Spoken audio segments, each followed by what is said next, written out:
Hello, this is Akshay Rai Priyadarshi from Karunya University, register number UR15CS307.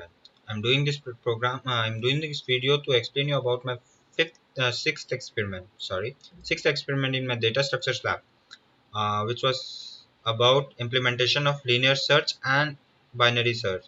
These were two programs which I had to do. So both the program I did in the same program. Okay, I'll show you how.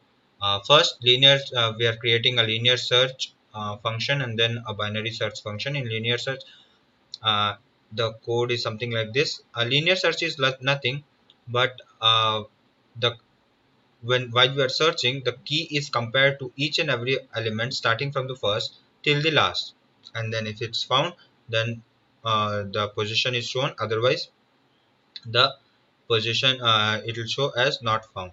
So for that we are applying this for loop. I is the position, and then while I less than n. Here we are we are giving arguments to this function from the main function.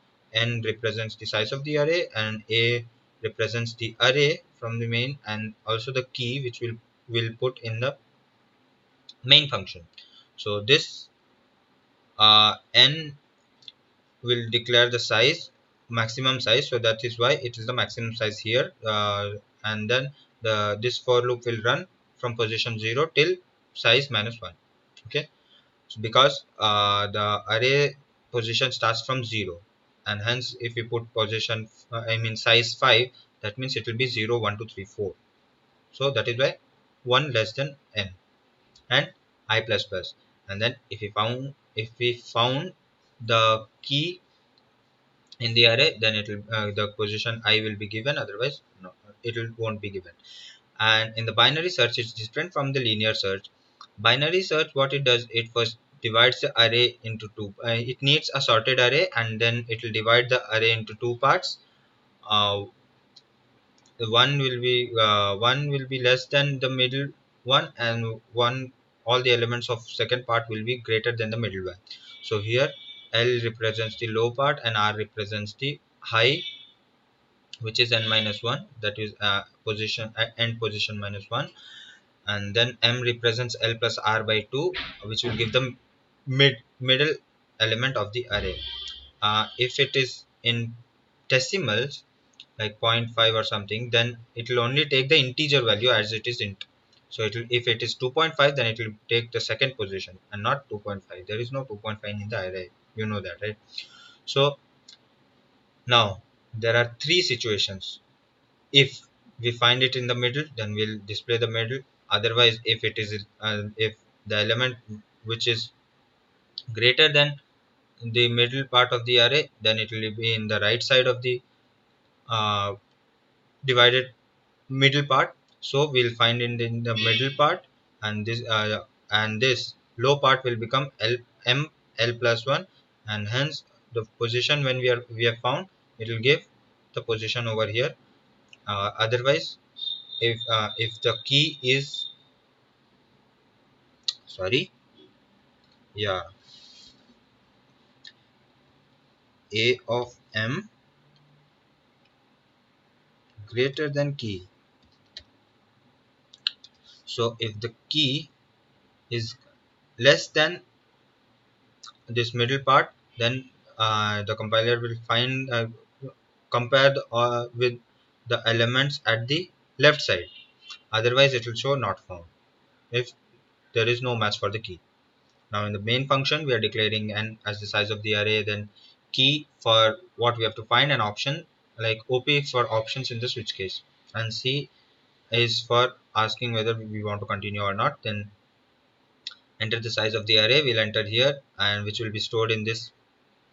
We are declaring this array and it will be stored in this. I mean, this will be the size of the array, right? So if we declare here, it will create problems. Now enter the elements one by one, whatever how many elements the size we gave, that many elements we have to put. Then one by one, for putting one by one, we are applying this for loop, which will run from 0 till n minus 1. And then in do while, we are applying do while is for whether we want to continue the program or not. And then for searching the element, now we'll store it in the key, like which element we want to search from the array.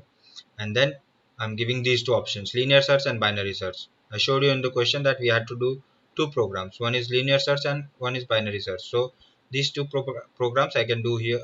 I just applied this in a switch case, whichever search you want to do.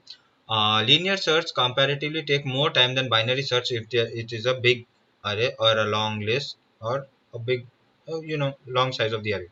So third option is exit. If our option is 1, then it will call the first function, and if our option is 2, it will call the second function, otherwise it will exit. And after this also, if we want to continue, this is while loop. If we press Y, it will continue, otherwise it will exit. So now I'll run the program. Let's see, it takes some time, sorry. So yeah, here is the program. Enter the size of the array. We'll apply 4. Now give the elements 12, 20, some elements. Okay, now which element you want to search? Let's search 13, linear search.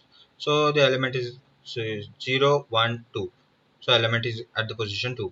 Y to continue. Okay, done. Now enter the element you want to search. Which element would you like to search? Let's search 41. Okay, 12. 12. We'll search by binary search. So the binary search gives position 1, that is 0 1.